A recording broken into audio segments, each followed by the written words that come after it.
Iglesia Cristiana de Restauración Familiar tiene el agrado de presentar al pastor Cristian Bonifaz con un mensaje para alcanzar madurez y vivir mejor, esperando les sea de bendición para usted y su familia. Bienvenidos. Y avanzamos con el mensaje a la iglesia de Filadelfia. Dice la palabra de Dios: escribe al ángel de la iglesia en Filadelfia. Esto dice el santo, el verdadero, el que tiene la llave de David, el que abre y ninguno cierra, y el que cierra y ninguno abre. Yo conozco tus obras, he aquí, he puesto delante de ti una puerta abierta, la cual nadie puede cerrar, porque aún tienes poca fuerza, has guardado mi palabra y no has negado mi nombre. He aquí yo entrego de la sinagoga de Satanás a los que se dicen ser judíos y no lo son, sino que mienten. He aquí yo haré que vengan, dice la palabra, y se postren a tus pies y reconozcan que yo te he amado.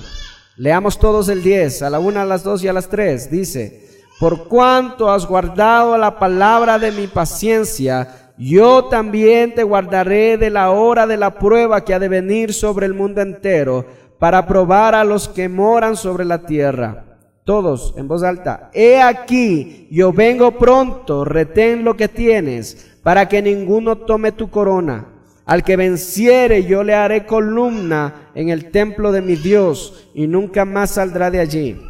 Y escribiré sobre él el nombre de mi Dios, y el nombre de la ciudad de mi Dios, la nueva Jerusalén, la cual desciende del cielo, de mi Dios, y mi nombre nuevo. El que tiene oído, oiga lo que el Espíritu dice a las iglesias. Tomen asiento. El mensaje a la iglesia de Filadelfia. Hay dos iglesias a los que Dios exalta, Dios no les llama la atención.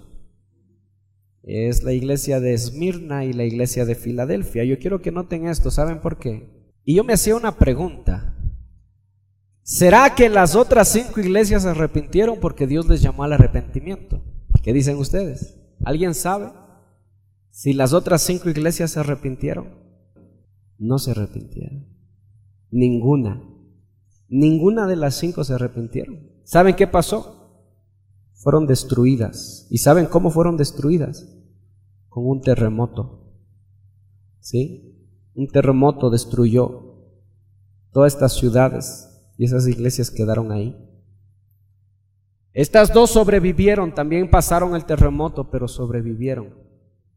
Berkeley, en uno de sus comentarios, Berkeley es un estudioso de la Biblia, ¿no? Que hace muchos años ya murió. Pero Berkeley dice que estas 2 iglesias están hasta el día de hoy. Hasta el día de hoy existen estas 2 iglesias. Pero las otras 5 iglesias fueron destruidas porque no se arrepintieron. Esa era la inquietud.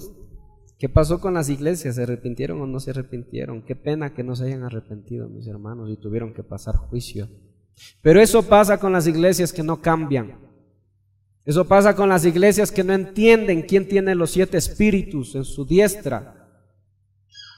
¿Verdad? El mensaje a la iglesia anterior, a la iglesia de Sardis: yo soy el que tiene los 7 espíritus. ¿Cuáles son esos 7 espíritus? ¿Qué significa eso? Y yo soy el que tiene las 7 estrellas en mi mano. Está diciendo: yo soy el que tiene a las iglesias, que son las 7 estrellas, y los 7 espíritus de Dios, ¿verdad? Que es el poder mismo de Dios y la perfección de Dios obrando en las iglesias. Lo malo es que no entendieron quién tenía que reinar sobre la iglesia. Era el que tiene los 7 espíritus. Y es en Isaías, ¿verdad? Donde dice: espíritu de sabiduría, espíritu de temor, espíritu de conocimiento, espíritu de temor a Dios, espíritu de inteligencia, espíritu de consejo, ¿verdad? Son los 7 espíritus de Dios que deben reinar, primar en la iglesia cristiana. Si no hay temor a Dios, no hay iglesia, hay juicio. Entonces, hay algo que yo quiero que analicemos, mis hermanos, para empezar. Si ustedes analizan en el 3:8, ustedes se van a dar cuenta que hay una frase común en todas las 7 iglesias. Y es esta: yo conozco tus obras. ¿Por qué no le dice yo conozco tu fe? Y eso es algo interesante, porque dice yo conozco tus obras. A la iglesia de Éfeso, yo conozco tus obras. A la iglesia de Esmirna, yo conozco tus obras. A la de Pérgamo, yo conozco tus obras. A Tiatira, yo conozco tus obras. A Sardis, yo conozco tus obras. A Filadelfia, yo conozco tus obras. Y a la Odisea, yo conozco tus obras. A ninguna de esas le dice algo diferente, sino a todas le dice lo mismo: yo conozco tus obras. ¿Por qué Dios se enfoca en las obras de la iglesia? ¿Por qué los ojos de Dios están enfocados en tus obras, en tus frutos como cristiano? ¿Por qué? Porque a Dios le interesa cómo vives, cómo hablas, cómo haces, cómo te comportas. Porque a Dios le interesa eso. A Dios no solo le interesa, ¿verdad?, que tú creas. A Dios le interesa el resultado de lo que tú has creído. Esto es interesante porque a todas les dice yo conozco tus obras, y en realidad lo que Cristo dice, ¿verdad?, por sus frutos os conoceréis, demuestra que tus obras dicen si realmente tu fe es verdadera o no es verdadera. Amén. Las obras son el resultado de que has creído en algo o en alguien. Si tus obras son tinieblas, aunque te digas cristiano, eso significa que no estás en Cristo. Si tus obras son luz, ¿verdad?, eso significa quién reina en tu vida. ¿Sí o no? Por eso Dios les dice tus obras, no tu fe, no tu fe, tus obras. Amén. ¿Conoce el Señor tus obras, iglesia? Esto es algo de lo que debemos estar conscientes nosotros. La iglesia de Cristo, el problema de los cristianos es que los cristianos no están conscientes de esta frase. El cristiano sabe que Dios todo lo conoce, pero el cristiano no está consciente de esta frase, de la magnitud de esta frase. Esta es una frase grande, esta no es cualquier frase. Es como cuando dijo Cristo: oh, cuán bienaventurados son los mansos en espíritu. Son frases que el Señor dice que no son cualquier cosa. Y esta es una de las frases que tienen que clavarse en el corazón del cristiano. Yo sé que Dios todo lo sabe, sí, pero entonces ¿por qué sigo haciendo lo que sigo haciendo? ¿Saben por qué? Porque no le conozco, no he entendido bien esto. El Señor no solo mira lo que haces, el Señor conoce lo que tú haces. ¿Cuál es la diferencia entre mirar y conocer? Les pregunto yo, ¿cuál es la diferencia entre ver y conocer? Es examinarte, es detenidamente. Yo a todos les veo, pero no a todos les conozco. ¿A quién conozco yo? ¿A quién conozco yo? Tal vez a mi esposa, porque con ella comparto todos los días, pero yo les veo a ustedes. Pero el Señor no solo te ve, el Señor te conoce. Eso tiene que hacer entender algo a ti, que sus ojos te examinan en todo momento, en todo lugar, en toda circunstancia. Y ojo, el Señor no te examina solo para saber qué es lo que tú estás haciendo. El Señor te examina para aprobar o reprobar tu conducta. El Señor te examina, repita conmigo, el Señor me examina, ¿sí? Una vez más, el Señor me examina para aprobar o reprobar mi conducta. Entonces el Señor te examina para aprobarte o reprobarte. ¿Qué pasa si el Señor te reprueba?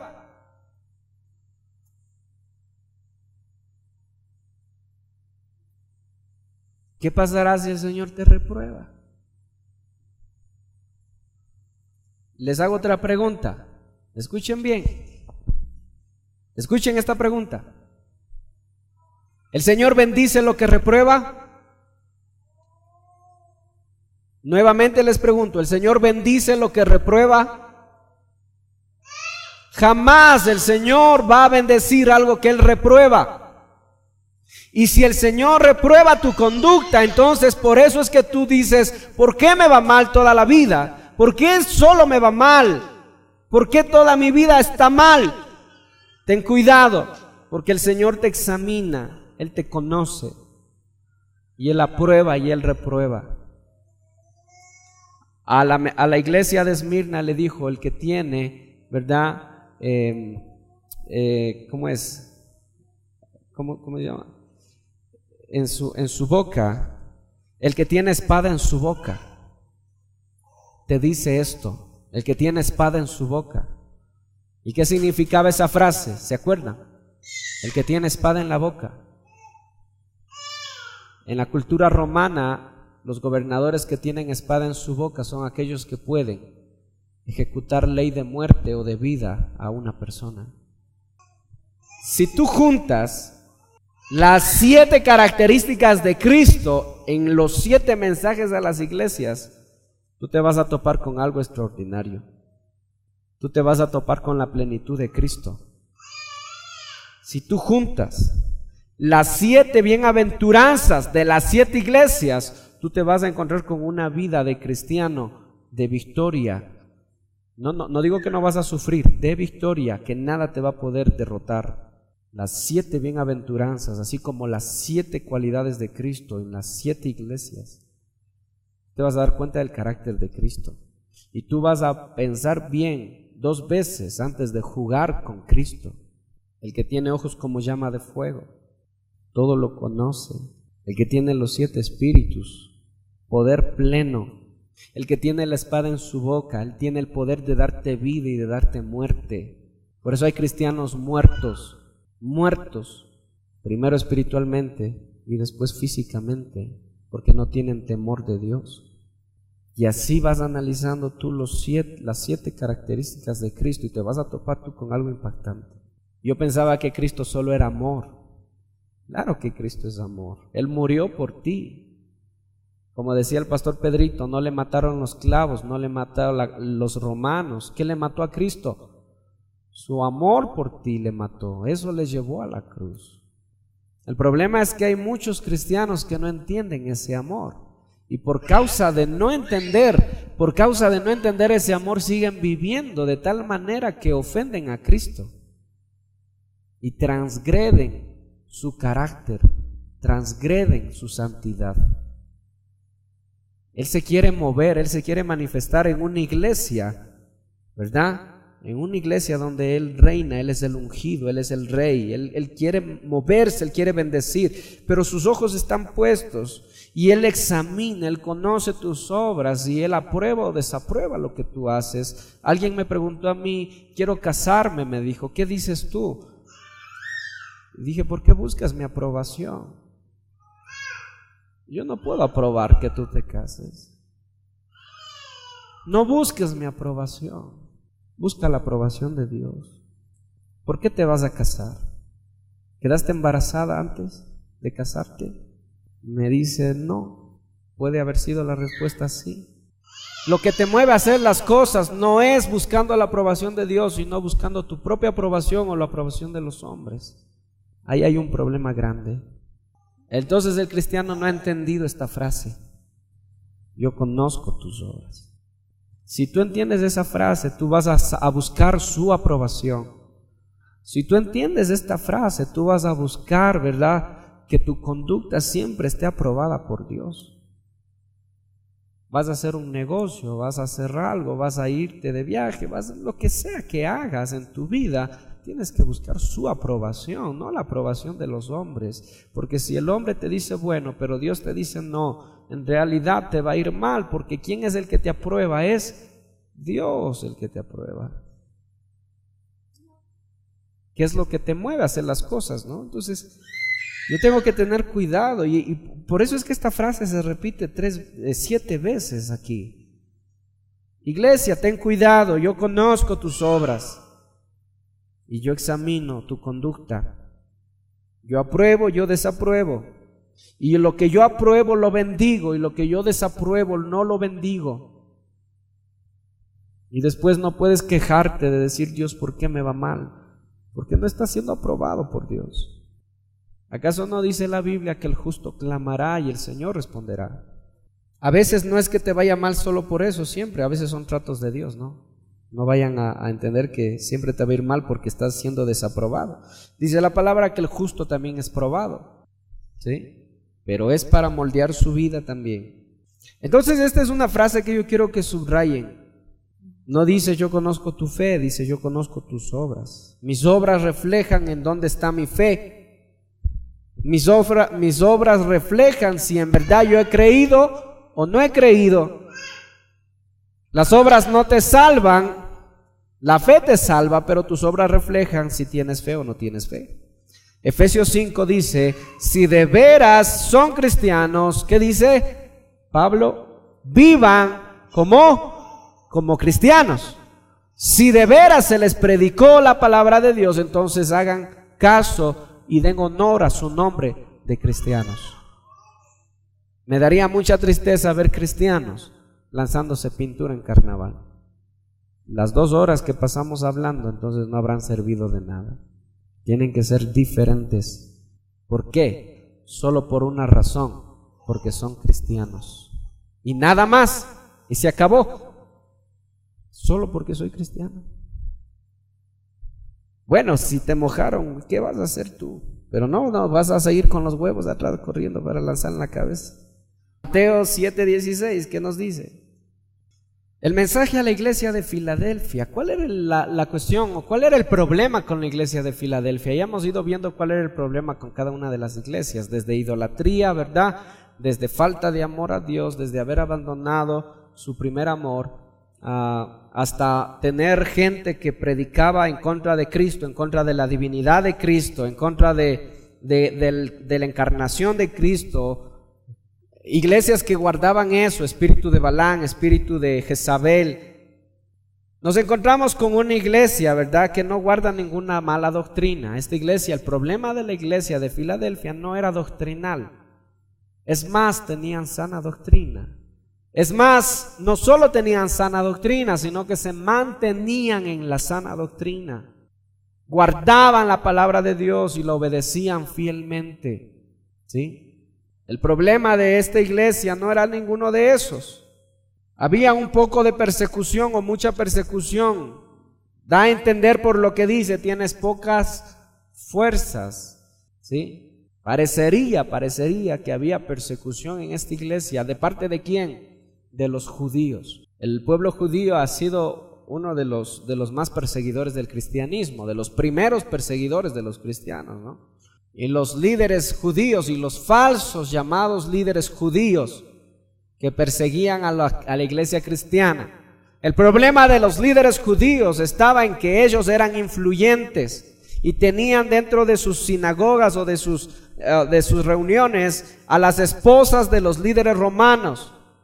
Entonces ellos usaban su poder para manipular a las esposas, para que ellas manipularan a sus esposos, líderes romanos, para que ellos ejercieran, ¿verdad?, autoritarismo, ejercieran poder sobre los cristianos, los persiguieran de algún modo, con leyes, ¿sí?, con impuestos, con, por ejemplo, lo que pasaba en la iglesia de Esmirna. Analizábamos que era requisito para que tú seas comerciante que pertenezcas a un gremio, y ese gremio tenía sus celebraciones paganas. Entonces, si tú no pertenecías a ese gremio y no celebrabas, ¿verdad?, las celebraciones paganas, entonces tú no podías participar del comercio. En otras palabras, te cerraban las puertas para que trabajes. Ese es el tipo de persecución que hacían los judíos en contra de la iglesia, de los cristianos, manipulando a las esposas de los líderes romanos para que ellas manipulen a sus esposos. Entonces fueron uno de los mayores perseguidores. Parecería, ¿verdad? Parecería. Y en verdad el Filadelfia, el nombre de este pueblo significa el que ama a su hermano. El que ama a su hermano significa Filadelfos. Esta no era una ciudad comercial. Un poquito de historia de esta ciudad, ¿no? Esta no era una ciudad comercial. No es que esta ciudad era a diferencia de las otras como Tiatira, no es que se movía por el comercio o había mucho dinero. No, en esta iglesia o en esta ciudad fue construida con un solo propósito.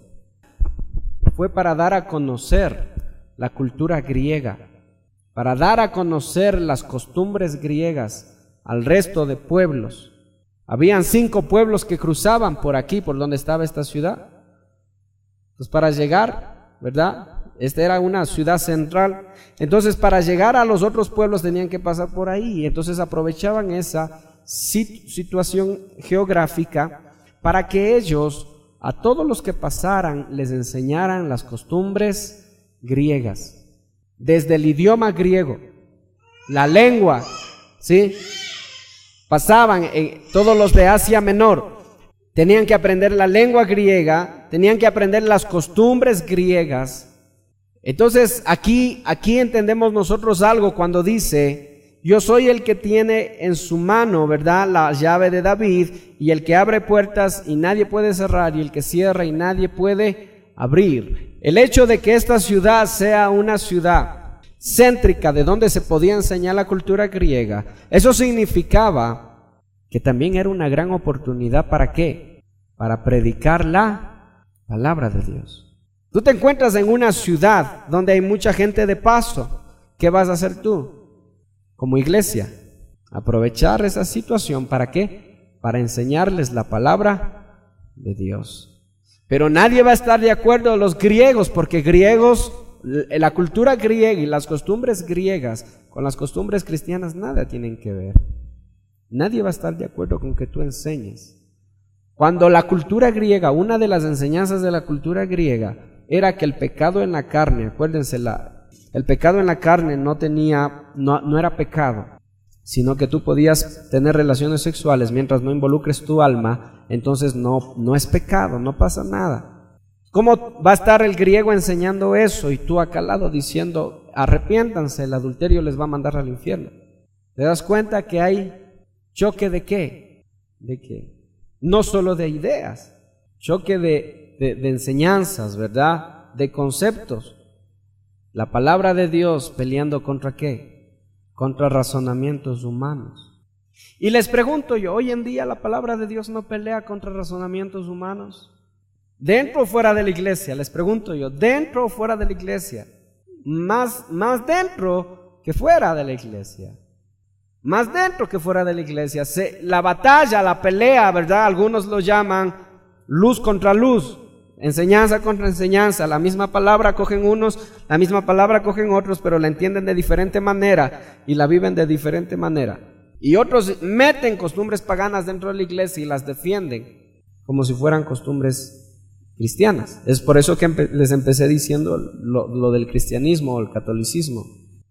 ¿Te das cuenta cómo hay choques de qué? De lo que yo creo, lo que yo pienso, lo que yo digo, a lo que dice la palabra de Dios. Entonces ese era uno de los problemas de Filadelfia, el más grande problema que tenían ellos. Era una iglesia que tenía que mantenerse firme con sus enseñanzas en una ciudad donde todos querían enseñar y donde todos enseñaban, pero cada quien enseñaba a su manera. Y donde lo primordial y la causa por la que se creó Filadelfia fue para enseñar las costumbres griegas, no para enseñar costumbres cristianas. Entonces ahí el emperador romano, César, ¿verdad? Yo creé esta ciudad para enseñar costumbres romanas. ¿Cómo ustedes vienen a enseñar costumbres cristianas en mi ciudad? Si yo la creé para que fuera, ¿verdad?, un centro cultural romano, ustedes vienen y me lo quieren convertir en una iglesia cristiana. Entonces ahí puede haber persecución o no puede haber persecución a los cristianos. Claro que sí. Cuando tú comentas en el chat, ¿verdad?, y tú pones, yo creo que el San Valentín no es cristiano, tengan cuidado por favor. ¿Qué es lo que pasa? Lo que vas a recibir es un montón de insultos de ahí. ¿Y quiénes te insultan? Déjenme decirles que los que te insultan no son ateos, son cristianos los que te insultan. Y se les va el espíritu, porque hasta con malas palabras hablan. Sí. Son los cristianos los que atacan cristianos a otros cristianos. Quien quita que en esta ciudad algún cristiano abrazó costumbres. No, y no es que es una especulación. Acuérdense ustedes que el apóstol Juan, Dócrimo, era uno de los enemigos del apóstol Juan. Y este era un bandido, este Dócrimo. Este Dócrimo cogió el cristianismo y lo mezcló con la cultura griega. Hizo una fanesca este hombre. Y le empezó, y se paraba, dice la historia, y este Dócrimo se paraba. Allá estaba Juan predicando y este Dócrimo se paraba más allácito y empezaba a gritar y empezaba a enseñar. Lo que Juan está diciendo es mentira. Cristo no vino en carne, Cristo vino en espíritu. Jesús no es el Mesías. Hay otra manera de vivir el cristianismo. Y este Dócrimo empezaba a hablar y a hablar. Y el apóstol Juan dice la palabra que le gritaba, ¿verdad? Hijo del diablo, arrepiéntete. Tienes que dejar. Eres una piedra de tropiezo para los cristianos. Este Dócrimo fue uno de los líderes que empezaron a enseñar. ¿Pero de dónde salió? De la misma iglesia, de los mismos cristianos. Es lo que dice Pablo en su carta final a los Corintios, cuando le dice: después de que yo me vaya, se levantarán muchos falsos maestros, lobos vestidos de ovejas, que no tendrán compasión. ¿De quién? Del pueblo, del rebaño, dice, ¿verdad? Entonces este era el problema de esta iglesia, mis hermanos. Tenían persecución. Los mismos judíos que habían abrazado costumbres griegas, al mirar a los cristianos que estaban yendo en contracorriente, en contracultura, entonces, ¿qué es lo que decían estos judíos? Tenemos que acabar con esta iglesia, porque nos está afectando, nos está destruyendo. Tenemos que acabar con esta iglesia cristiana. Entonces viene persecución. Pero la persecución es para ¿quiénes? Repita conmigo: la persecución siempre va a ser para los verdaderos cristianos. Los falsos no van a ser perseguidos nunca. ¿Saben por qué? Porque el falso cristiano, cuando se ve en peligro, cede. Cuando tiene un círculo de amigos y sus amigos le hacen a un lado por causa de que él no celebra lo que ellos celebran, el falso cristiano dice: no, yo no quiero perder la amistad de mis amigos, yo prefiero conservar la amistad de mis amigos y cedo un poquito en mi santidad. Y Santiago 3 te dice: o eres amigo de Dios o eres amigo del mundo, pero no puedes ser amigo de los dos. O amas a Dios o amas al mundo. Pero si amas a Dios, aborreces al mundo, y si amas al mundo, eres enemigo de Dios, te dice. Entonces es ahí donde tú experimentas persecución. Pero ¿qué de aquellos que no están dispuestos a perder eso por causa de qué? De ceder un poquito más. Ese fue el problema de la iglesia en el siglo II, acuérdense, ceder en la santidad. Para los cristianos del primer siglo, santidad era claro lo que era santidad. Para los del segundo siglo ya la santidad como que era medio nublosa, como que ya no estaba tan de acuerdo con los parámetros de santidad. Se fue cediendo. Cristo se presenta como el que tiene las llaves de David. ¿Se han preguntado ustedes eso? ¿Qué significa? ¿Y cómo Cristo se presenta? Cristo dice de sí mismo en el 3:7, esto dice el Santo. Primer título, escuchen bien. El Santo, primero. Segundo, ¿qué dice? El verdadero. Presten atención, porque ya hemos dicho que en la presentación se encierra el problema de la iglesia, ¿no? El santo, el verdadero, y tercero, el que tiene las llaves de David. ¿Por qué empieza diciendo el santo? Acuérdense ustedes que la cultura griega negaba rotundamente la deidad de Cristo, la divinidad de Cristo. Entonces el santo es una diferencia entre Dios y ¿quién? Y el hombre. Es algo que marca la diferencia entre quién es Dios y quién es el hombre. Y el Señor le está diciendo: yo soy el santo, yo soy Dios, está diciendo. Para los griegos, ¿verdad? La cultura griega y la cultura griega mezclada con la gnosis, y eso fue lo que entró a la iglesia, negaban la divinidad de Cristo. Negaban que Cristo era Dios, lo negaban rotundamente.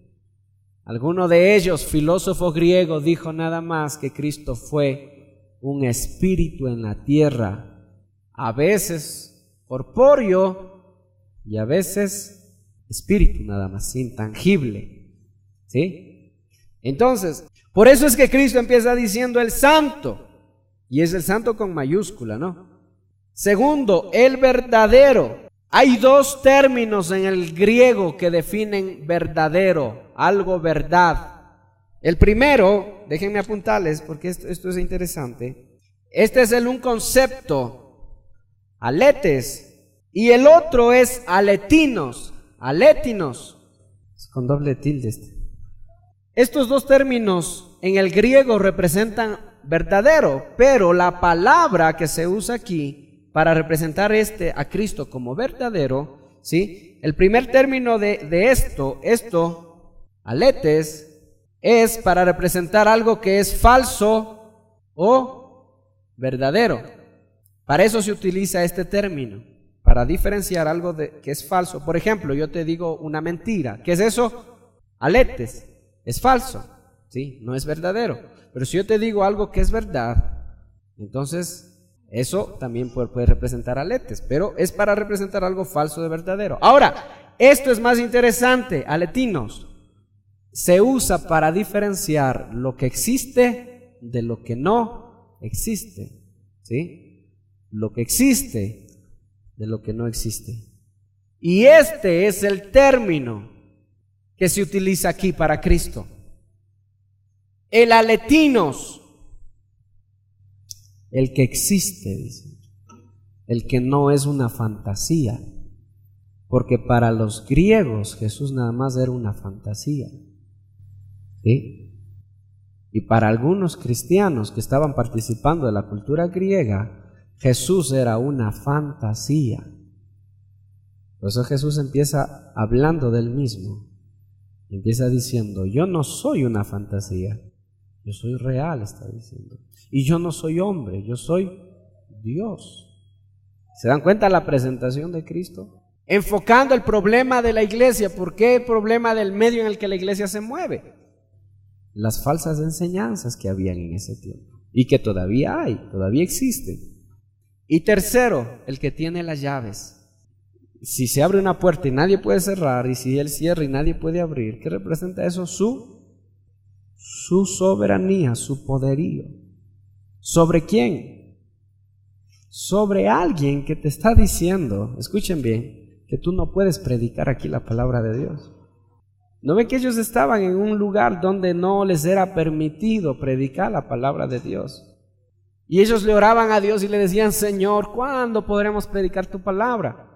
Porque si nos ponemos a predicar, lo primero que nos hacen es ¿qué? Llevarnos presos. Entonces el Señor le está diciendo, yo soy Dios, yo no soy ficticio, yo soy real.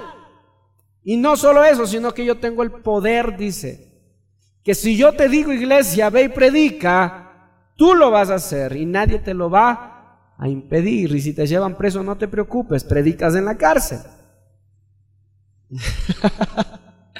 Y si sales de la cárcel, vuelves a predicar, y si te vuelven a meter preso, vuelves a predicar en la cárcel. ¿Cuál es el problema? Te dice el Señor. ¿Qué dicen ustedes? Pablo, ¿qué hizo cuando le llevaron preso? ¿Sí? A ver, ¿qué hizo Pablo cuando le llevaron preso? Se puso a llorar, se puso a predicar. Y dice que alababan a Dios, estaban encadenados.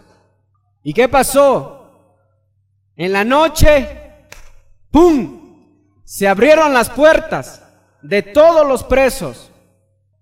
Cosa que el que estaba cuidando a los presos dice que cogió la espada y se quería matar. ¿Por qué se quería matar? Porque él pensó que todos los presos se habían huido, y si solo un preso se huía, eso le costaba a él la muerte. Y resulta que él mira y todas las celdas están abiertas. Se iba a matar y Pablo le dice, no te mates, le dice, porque todos estamos aquí mismo, no nos hemos ido. ¿Quién abrió esas puertas? Cristo. ¿Quién las iba a cerrar? Solo Él. ¿Qué le estaba diciendo Dios? No tengas miedo. Si por causa de predicar mi palabra te llevan a la cárcel, no tengas miedo, porque allá vas a seguir predicando la palabra. Y yo te voy a sacar, y cuando yo te saque, dice, ¿verdad? Tienes que seguir predicando la palabra. En otras palabras, le está diciendo, yo tengo autoridad sobre todo y sobre todos. No tengas miedo, iglesia. Imagínense lo que le estaba diciendo Cristo. A ver, pongan atención.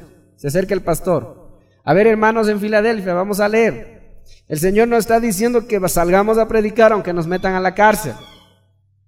Y la iglesia decía, amén, aleluya, vamos a predicar, nos van a meter a la cárcel y vamos a seguir predicando en la cárcel también. ¿Se imaginan ustedes cómo esta iglesia vivía? El Señor dijo que nos abrió una puerta y nadie la va a cerrar. Y si Él cierra, nadie la puede abrir. Entonces, ¿por qué vamos a tener miedo nosotros de los hombres? Lo que el Señor estaba haciendo con esta iglesia es haciendo que, ¿verdad?, esta iglesia deje de tener miedo o no tenga miedo a los hombres, sino a Dios, porque Él es el que tiene la llave de David. ¿Y por qué de David? Porque David fue rey, tenía autoridad, uno de los más grandes patriarcas de la Biblia, profeta del pueblo de Israel, el rey David.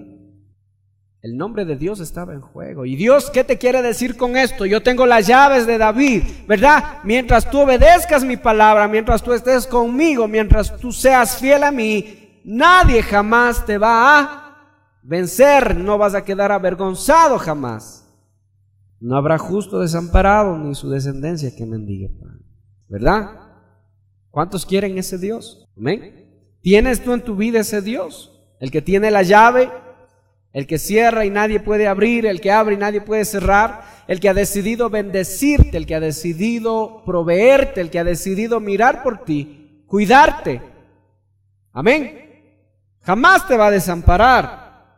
¿Por qué? Porque su nombre está en juego. Es Él quien está en juego, es su nombre. El que tiene las llaves de David, toda autoridad, el que tiene absoluta autoridad. Abran sus Biblias en Isaías 22:22. Isaías 22.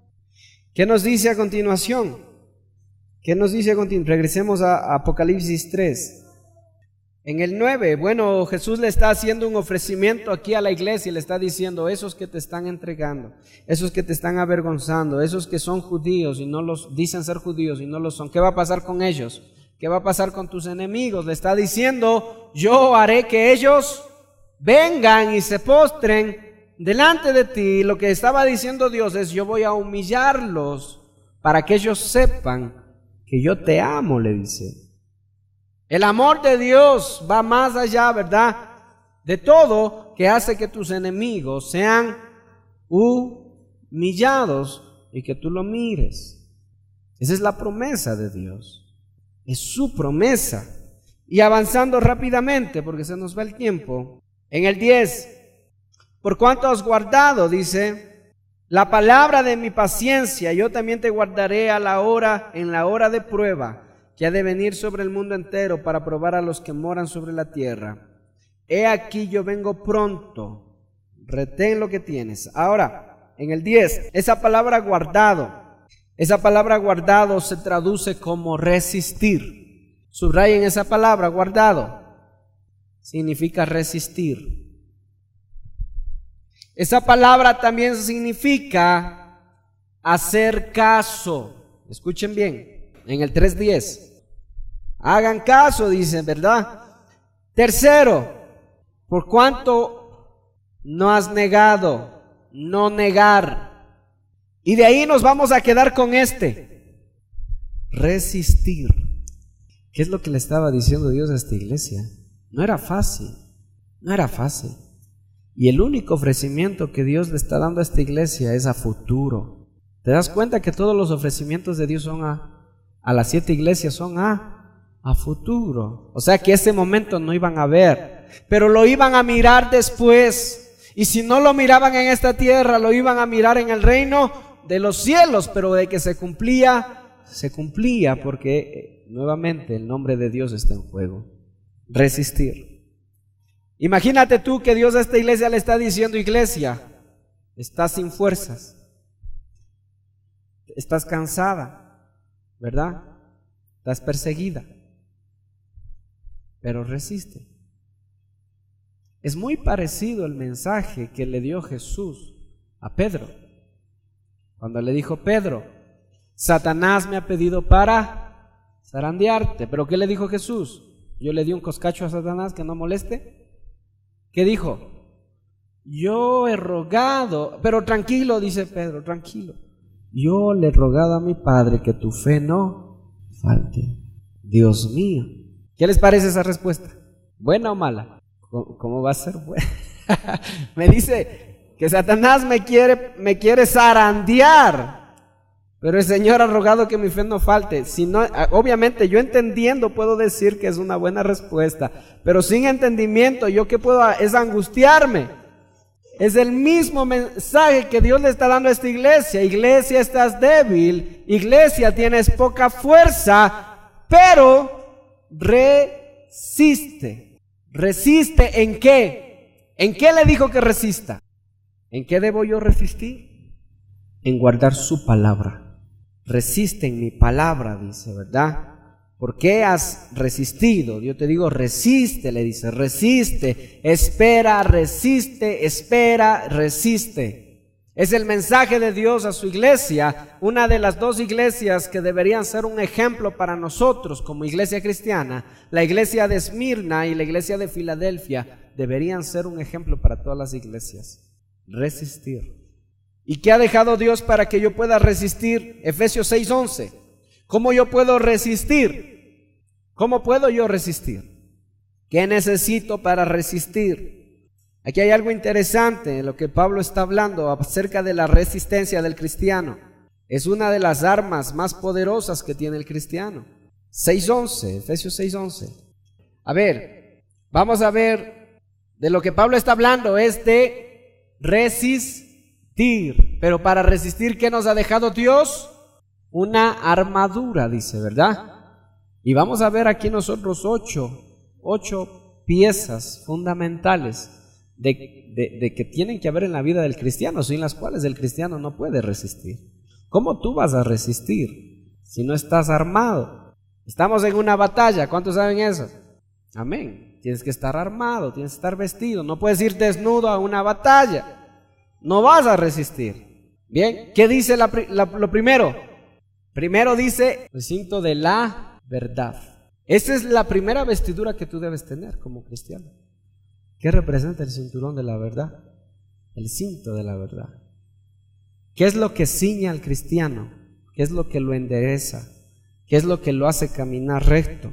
¿Qué es lo que no lo deja, verdad, ser avergonzado, que se vea en su intimidad? ¿Qué es lo que lo ciñe? Como el cinturón, ¿verdad? Lo que se pone aquí. ¿Qué es lo que ciña al cristiano?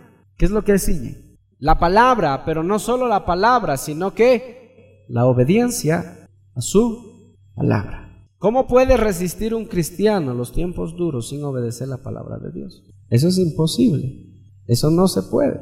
Entonces, si tú como cristiano estás atravesando tiempos difíciles y no obedeces su palabra, entonces no vas a resistir, sino que vas a ser derrotado, sino que vas a ser avergonzado.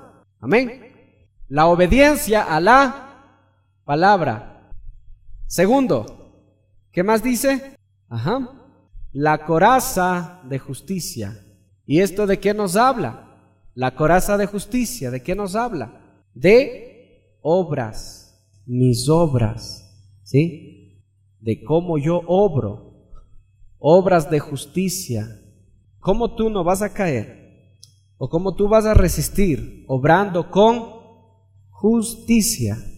Y en esto tiene que ver el temor a Jehová. ¿Sí? Estás atravesando momentos difíciles. Sí, el enemigo te hace ofrecimientos como lo hizo a Jesús. Desobedece la palabra, empieza a hacer esto, empieza a hacer injusticia. Y el cristiano dice, no, yo tengo que revestirme de la armadura de Dios. Yo tengo que obrar con justicia, aunque esté en tiempos malos. Tengo que obrar con justicia. Yo no puedo, ¿verdad?, en tiempos malos dejar de obrar con justicia para salir de mi apuro. No. Obras de justicia. Tercero, el calzado, dice, ¿verdad? El apresto de la paz. Calzado, que viene a ser el apresto, dice, de paz. Y esto nos habla a nosotros de predicar su palabra. Es el mismo mensaje que le está diciendo a la iglesia, ¿verdad? No tengas miedo, yo abro puertas, yo cierro puertas, tú sigue predicando, no tengas temor. Si yo te abrí esa puerta, porque pasan muchos pueblos por ahí, entonces yo te voy a respaldar, tú no tengas miedo de predicar. Por más que te prohíban, predica la palabra, ¿sí? Ten confianza, ten tranquilidad. Pero es verdad que cuando yo estoy en tiempos malos, lo que más debo hacer es obedecer su palabra, ¿verdad? Ceñirme a su palabra y predicar su palabra. Es verdad, yo no puedo dejar de predicar la palabra porque me va mal en el trabajo. ¿Por qué? La pregunta es ¿por qué yo debería dejar de predicar su palabra? Porque me está yendo mal. Y solo predicar cuando me va bien. La pregunta es ¿por qué? Si a Pablo le metían en la cárcel, Pablo seguía predicando. Para él esa era una puerta abierta, la cárcel. Para muchos es la ruina, pero para Pablo era una puerta abierta para predicar la palabra. No hay excusa para dejar de predicar la palabra. No hay excusa. Si tú predicas la palabra y por ciertas circunstancias has dejado de predicar la palabra, el Señor te está diciendo no hay excusa. Tú tienes que predicar en tiempos buenos y en tiempos malos, porque es ahí cuando el Señor te va a sustentar. El salmista David decía, ¿verdad? Alababa a Dios en medio de la angustia, porque el Señor escuchará, dice, mi clamor, y Él me sacará, dice, ¿verdad? De tinieblas, del lugar oscuro, Él me sacará, dice, yo seguiré predicando su palabra, hablando de Él. Entonces yo no puedo menguar esto, yo tengo que predicar su palabra. Y es más, cuando tú predicas su palabra, aunque tú estás en dificultades, eso a ti te fortalece. Él te da más, Él te da más, Él te da más, Él te da más. Y la pregunta es, ¿quién podrá pararse delante de Dios y decirle, Dios, yo prediqué tu palabra y tú me mataste de hambre? Les pregunto yo, ¿quién? ¿Quién podrá levantarse delante de Dios? Dios jamás desampara a aquellos que entregan su vida a su servicio. Amén. Jamás, es que Dios es así, Dios es fiel. Y es por eso que la iglesia de Filadelfia y la iglesia de Esmirna, según Berkeley, están hasta el día de hoy, existen. No negaron su nombre. Las otras 5, y entre ellas la que tenía nombre de estar viva y estaba muerta. ¿Qué más sigue? El escudo de la fe. ¿Qué nos dice esto? El escudo de la fe. ¿En qué se fundamenta la fe del cristiano? Primera de Pedro 3 dice que la fe del cristiano se fundamenta en las promesas de Dios. Dios te ha dejado promesas. Y yo sé que en la palabra, claro que en la palabra. ¿Pero en qué? En sus promesas. Y Números 10 dice que Él no es hombre para mentir, ni hijo de hombre para arrepentirse. Si Él te dio una promesa, Él la va a cumplir. Entonces, ¿de qué te habla esto? Te habla de que tú puedes estar confiadamente en sus promesas, puedes descansar, puedes confiar, porque Él no es hombre para mentir, ni hijo de hombre para arrepentirse. Nuevamente, ¿quién podrá pararse delante de Dios y decirle, Dios, tú no cumpliste tu palabra? ¿Quién podrá decir, a ver, algún ministro que se pare delante de Dios o algún cristiano y le diga, Dios, yo cumplí mi palabra y tú jamás cumpliste tu palabra? ¿Quién podrá hacer eso delante de Dios? ¿Qué cristiano le podrá sacar en cara a Dios eso? Si más bien es lo contrario, Dios siempre cumple su palabra. Nosotros somos los que nos olvidamos de cumplir su palabra. Señor, te voy a seguir. Señor, te voy a obedecer. Hasta cuando cantamos, ¿no es cierto? Cantamos bonito, pero de cantar a hacer casi no se parece. Señor esto, Señor lo otro, y eso dura el domingo, y el miércoles ya no aparecemos por la iglesia, y de ahí hasta el siguiente mes siquiera, a ver qué pasará. No, Dios cumple su palabra, pero pues revístete de sus promesas. Eso te está diciendo, aprende sus promesas, confía en sus promesas y descansa en sus promesas, porque Él no te va a engañar. Quinto, el yelmo de la salvación. ¿De qué te habla esto? El yelmo de la salvación. ¿Sí? Esto que se pone en la cabeza, ¿verdad? Habla de un cambio, una regeneración de mente. El pensamiento del cristiano tiene que cambiar. ¿Cómo tú vas a permanecer firme en las circunstancias difíciles? Digamos, estás atravesando una separación. ¿Y cómo tú vas a estar firme en esa circunstancia si tu forma de pensar no cambia?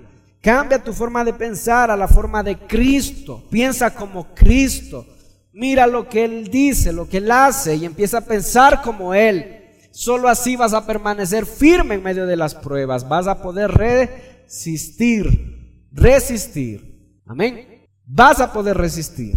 Pero si te angustias, pierdes la paz y dices, no, a ver, mi esposo me engañó, yo también le voy a engañar, no, y ahora ya mi vida se acabó, mi vida se destruyó, entonces en ti no hay escudo, en ti no hay calzado, en ti no hay justicia, no hay cinto, no hay nada. ¿Cómo vas a resistir los días malos?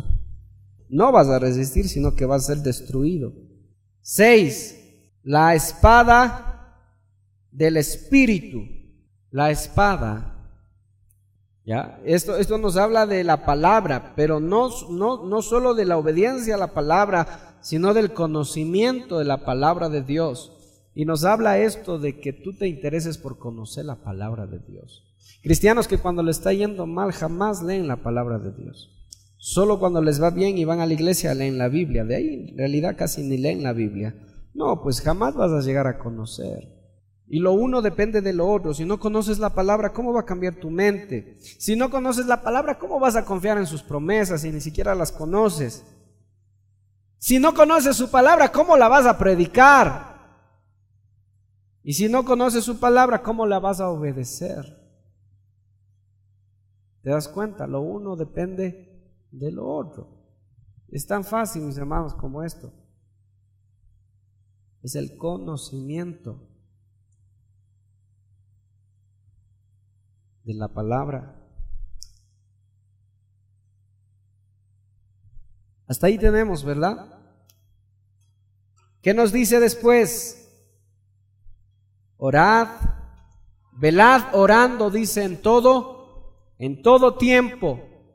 Velad orando, eso quiere decir que la oración es parte vital, pero no lo es todo. Hay cosas que tú tienes que hacer. Porque escucho cristianos que dicen, sí, estoy esperando en el Señor, estoy resistiendo, estoy orando, pero te olvidas de predicar su palabra, te olvidas de obedecer su palabra, te olvidas, ¿verdad?, de todas las cosas que están acá y te enfocas solo en orar. Sí, orar está bien, pero hay otras cosas más que tienes que hacer. Amén. Conocer su palabra. ¿En qué tiempo? En el tiempo difícil. En el tiempo difícil es cuando esto te va a ayudar a resistir. El tiempo difícil. Orad en todo tiempo. Y por último, el apóstol Pablo les dice también, oren por mí. ¿Para qué dice? Para que la palabra de Dios me sea dada. ¿Sí? ¿Por qué? ¿Por qué es importante? Porque si el ministro no se le revela la palabra, obviamente no va a poder predicar la palabra de Dios. He ahí la importancia de que la palabra de Dios o la gente ore por el ministro de la iglesia o de las iglesias, para que Dios le dé sabiduría para que siga guiando al pueblo. Hebreos nos dice que Él constituyó 5 ministerios. ¿Para qué? ¿Para qué constituyó? A ver, ¿quién me dice? ¿Para qué constituyó? Para perfeccionar a los santos. Escuchen, iglesia, si no hay ministerios, no hay perfeccionamiento. Si no hay ministerio, no hay perfeccionamiento y tampoco hay iglesia. Y si no hay iglesia, no hay perfeccionamiento y no hay ministerio, no hay nada. No hay nada. Yo no me puedo ir en contra de la palabra de Dios. Si no hay ministerio, no hay perfeccionamiento. Y si no hay perfeccionamiento, no estamos listos para su venida, mis hermanos. Eso no quita de que hay falsos ministros. Obviamente hay falsos ministros. Entonces, mis hermanos, en el 11, he aquí yo vengo pronto. Retén lo que tienes para que ninguno tome tu corona. Esto es interesante. No me voy a meter mucho en la historia de esto, mis hermanos. Hay un comentario muy bonito sobre esto. Pero hay algo que es claro aquí. Algo que es claro. Y que cuando tú desprecias la recompensa que Cristo tiene para ti, siempre va a haber otro que la va a tomar. Persevera, le dice, persevera, porque tienes una corona, pero si tú no quieres esa corona, entonces otro la va a tomar. Es la recompensa que Cristo tiene para la iglesia, para esta iglesia. Y la corona no solo es algo físico que vamos a recibir en el reino de los cielos, la corona también habla de testimonio aquí en la tierra. ¿Sí? ¿A quiénes se les coronaba? ¿Sobre quién se pone? Según la cultura romana, ¿sobre quién se ponía corona? A los reyes. ¿A quién más? A los gobernantes que lo hacían en justicia, lo hacían bien. Y también se coronaba ¿a quién? A los invitados a las bodas. Entonces, ¿qué te está diciendo? Examinen bien lo que está diciendo. Iglesia, ¿quieres entrar a celebrar las bodas del Cordero? Iglesia, ¿quieres entrar a celebrar las bodas del Cordero? Persevera. Que nadie te quite ese privilegio, está diciendo aquí. Iglesia, Cristo te está diciendo que nadie te quite el privilegio de participar de las bodas del Cordero. Porque el sufrimiento presente no se compara a la gloria futura. Que nadie te quite el privilegio de estar en las bodas del Cordero. No te dejes engañar, iglesia. Que no te hagan creer otra cosa. El mensaje que recibiste, el mensaje que te fue predicado, reténlo y persevera. Que nadie te seduzca y que te hagan perder ese gran privilegio que es entrar a sus bodas como novia, como parte, a celebrar las bodas con el amado. Y no solo eso, sino que estarás en la casa, en el templo del Dios vivo, y serás una columna. Y déjame decirte algo, que para aquellos que viven de tal manera, empiezan a hacer una columna primero aquí en la iglesia, en la casa de Dios, empiezan a hacer columna, y después van allá a hacer lo mismo, van a hacer columnas.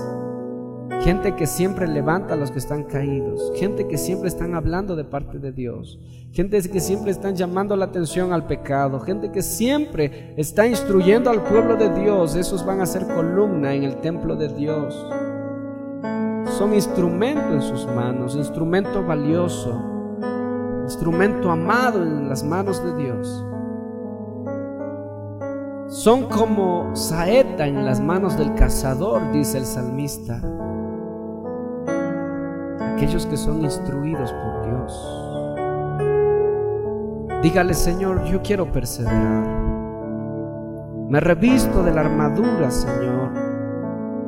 Ayúdame, Señor, quiero obedecer tu palabra, quiero conocer tu palabra, quiero predicar tu palabra, quiero caminar en tu palabra, Señor.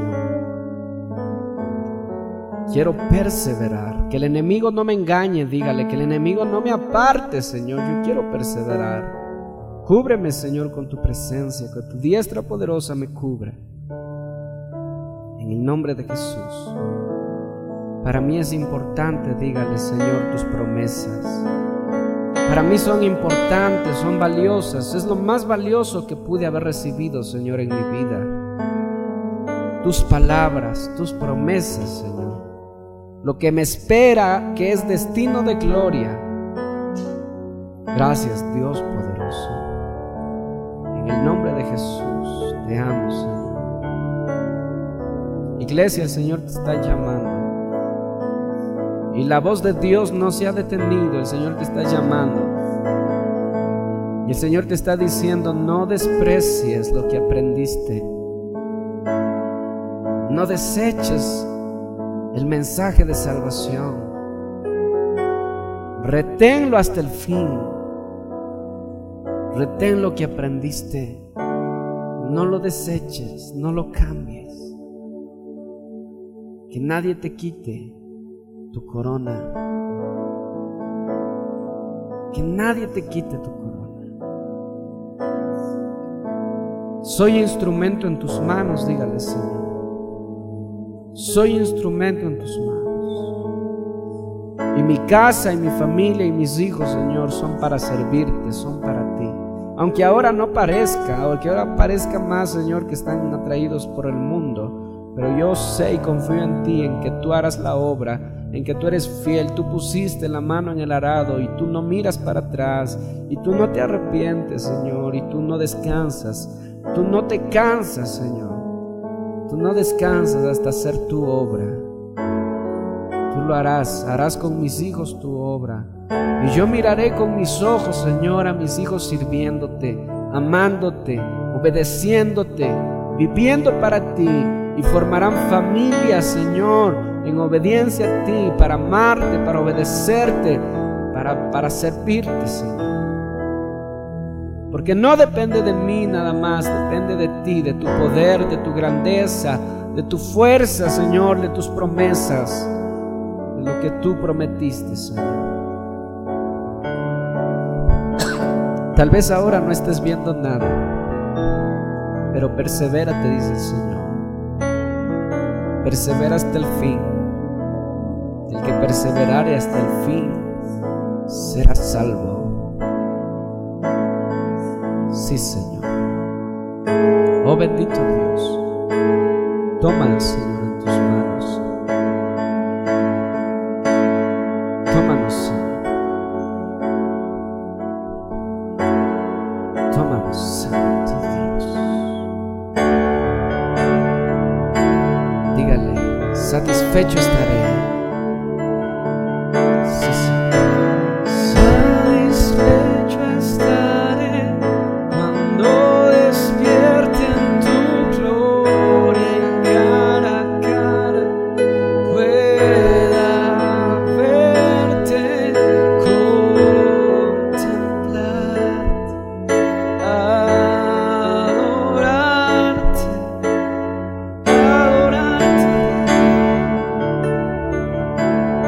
Mucho tiempo,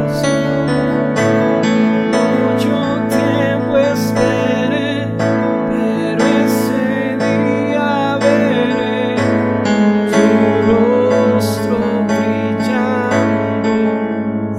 Persevera, iglesia, porque el sufrimiento presente no se compara a la gloria futura. No tiene nada de comparación con la gloria futura. Es inimaginable. No tiene comparación. Confía en Él, confía en su palabra y persevera. Persevera. Gracias, Señor.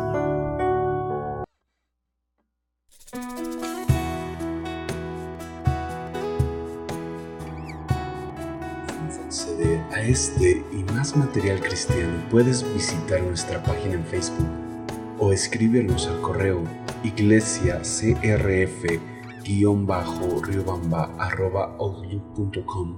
Si estás en Ecuador y deseas comunicarte con nosotros personalmente, comunícate al teléfono 032-944-049. Ministerios Restauración Familiar llega a ustedes gracias al aporte de personas comprometidas con el ministerio. Si deseas, puedes unirte a nosotros y ser parte del cambio.